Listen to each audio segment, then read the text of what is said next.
Thoughts on what's being reported, possible swap deal. Christopher Nkunku to Manchester United, Alejandro Garnacho to Chelsea. I don't get it for United. I mean, Nkunku's not kicked a ball hardly. I mean, he's obviously had the injury when he first come in. He struggled to get going at Chelsea.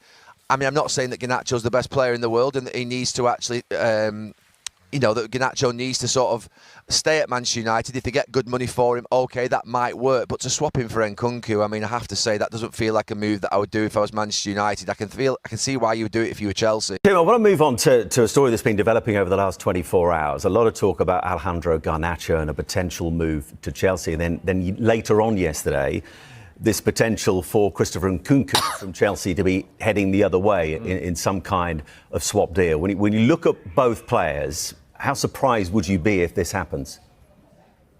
Very surprised on the fact that I don't think Chelsea need Garnacho. I think they've got better players than Garnacho. They really need another winger, do they? No, I don't think they do. So I'd be very surprised. And Nkunku to United, I can see that he's a goal scorer. He wants to play on a regular basis. And I still think Man United are a big pull. I believe that.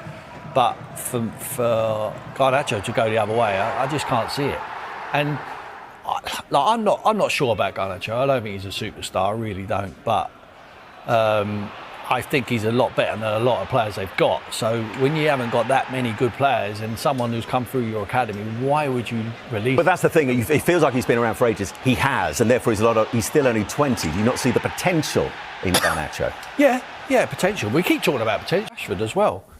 And I think he's massively overrated. I just think the money... What, even 2 seasons ago, when he was scoring for fun? Yeah, well, we're scoring for fun in one season.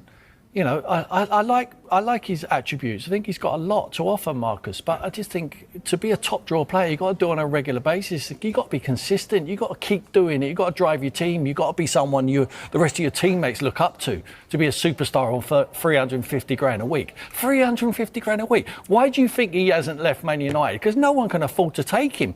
Because he's not a superstar. He's not an out-and-out superstar. And I think it's a real problem for Man United.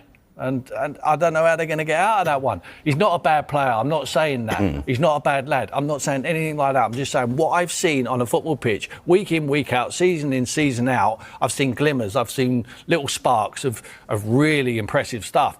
But it's all potential. Can't be potential. How old is he? 26? 27? If I'm Man United, I'm getting that deal done live-o. 100%. 100%. I'm dropping... Getting Nkunku in and Garnacho the other way. If I'm United, I'm dropping him off and picking up Nkunku. I am, because he's a good player. I mean, he's just bang unlucky at Chelsea because of Palmer. Yeah. Because Palmer's done unbelievably well. He just hasn't got in the team. He's done really well in that other squad in Europe. He's a good player. Honestly, if Man United got him, they'd get a signing and a half. Honestly, they wouldn't. I'm with Tim. I don't get the Garnacho one. He's not better than Sancho. Nowhere near. He's not better than Neto. Him and Mudawuki, they'll have their days where they look really good, but they won't be consistent enough. But yeah, I don't see where he plays. But the other lad... So Manchester United, I told you, no Alexander Isak because he's too expensive. But Man United in the recent hours had a direct contact with Aston Villa. So there was a club-to-club conversation. Man United asked about the situation of Ollie Watkins. The answer from Aston Villa is that they want to keep the player. So Aston Villa don't want to negotiate. It has to be a very good proposal to change the story. But Aston Villa, as of today, insists on their intention to keep Ollie Watkins and not to negotiate. So let's see if Man United will decide to go big for him and try to tempt Aston Villa and to tempt the player, or if Man United will move on different targets. But Ollie Watkins remains one of the names on the list, and Man United made contact for Aston Villa to be informed on the situation. And then Man United also asked to Aston Villa the opportunity to sign Emi Martinez El Dibu as a goalkeeper on loan deal. Aston Villa said no chance. So Aston Villa have no intention to let... Newcastle are interested in signing the RB Leipzig striker Benjamin SEŠKO. Now, they've explored the conditions of a deal for the 22-year-old, and it's our understanding that SEŠKO's camp turned down a proposal from a Saudi Pro League club this week. Fresh contact over Aston Villa for Ollie Watkins. They've identified Watkins as a target in their search for a new number 9, but any move is likely to depend on selling players first. Højlund potentially could be on his way out. Villa reportedly value him at around 60 million, and he scored 16 goals in 38 games last season. I know this is a sore subject for you, Mr. Gbonlahor, Not at all, but mate. it's a real subject as well.